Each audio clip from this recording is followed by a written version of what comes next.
let's talk about how serious things are getting. This is interesting. We have the story from Fox News. Jonathan Turley says FBI's involvement in alleged theft of Ashley Biden's diary raises legitimate concern. The FBI raided the home of Project Veritas founder James O'Keefe over a stolen diary belonging to President Biden's daughter. The New York Post editorial board, I think, said this is beginning to look like a political prosecution of an opposition journalist. Mm-hmm. So for those that don't know the story, Project Veritas apparently at some point came into contact with Ashley Biden is Joe Biden's daughter, I believe, correct? Yes. Yeah. Correct. Which I didn't even know he had a daughter till like a week ago. Right. Yeah. So some Veritas journalists came into possession, I believe they did, of the diary, and they said we couldn't corroborate it, so we tried turning it over. The FBI raided James O'Keefe's house, I believe it was his house, as well as several of his To get the diary, was it? of reporters. I don't know why. Like what their claim is, they had a search warrant. Did they get the diary? I'm asking because I wasn't tracking this. I don't know for sure what their grounds for searching for it may have been. It was part of a federal investigation into the stolen diary of Ashley Biden. The New York Times reported the raid took place early Saturday morning, just days after the homes of two Project Veritas associates were also the subject of search warrants.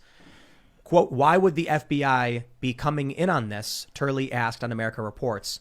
Project Veritas said it didn't run the information and notified local enforcement. So there is a legitimate concern when the FBI becomes involved in this type of story as to whether it is going outside of those navigational beacons that we use to judge whether they're acting independently. So I don't know if they were looking for the diary. Perhaps they were. A lot of people are saying this proves the diary is now true. It's legitimately the diary, in which case there's a lot of really messed up stuff in there. So that I was just going to say, can I play devil's advocate real quick? Yeah. They might, maybe, I doubt it, but maybe if the FBI was doing righteous investigations in this case, needed information that's only found in the diary that can corroborate some pretty nasty stuff. Because we know there's an open investigation against Hunter Biden. It's still open in Delaware. It hasn't closed. I'm just playing devil's advocate. No, for sure. Saying, I'm pretty sure it's against Joe Biden. Like it's actually talking about her dad and like messed up stuff. Yeah, a little messed up. Yeah, messed up stuff. Wow. I don't know. I mean, I'd like to believe the FBI heard about the diary and said, we need to get this because it proves Joe Biden did something wrong. But it actually just sounds like the FBI is like, quick, protect the president, go after journalists. And that's exactly what it looks like, unfortunately. So this is crazy. Look, isn't the FBI going after the Russiagate hoaxers? Well, John Durham is. I wouldn't say the FBI is. I definitely wouldn't say Chris Wray and this FBI are doing anything to help correct the wrongs that were implemented under James Comey. But I would say John Durham is by indicting these people and making this information public, which is very different. So it's special. It's special counsel. So this is scary. It's like 15 investigators that are huddled. They're cordoned off from the rest of the FBI. They don't report to anyone but John Durham. John Durham reports to no one but the Attorney General. It's a pretty close-knit circle, and it's going to keep going. We can combine a few of the segments we did earlier today. We have the FBI going after Project Veritas. Mm-hmm. We have the FBI having evidence in the Kenosha incident and not releasing it. Apparently, they lost it as aerial footage. They lost it? Yeah, they apparently, and then they recovered it recently. Then we've got, apparently there's reports about when it comes to January 6th, the FBI, I could fact check me on this one, guys. They provided information to HBO, but not to the defense or the defendants. So the FBI had information relating to it that wasn't released.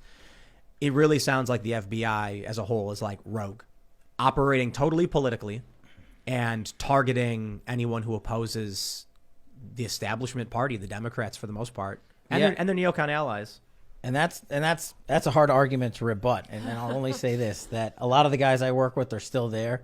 They're not running it. Every case you mentioned is one of the highest profile cases the FBI is handling right now. So it goes to the director's doorstep, right? Nothing happens in any of those cases without the director of the FBI knowing.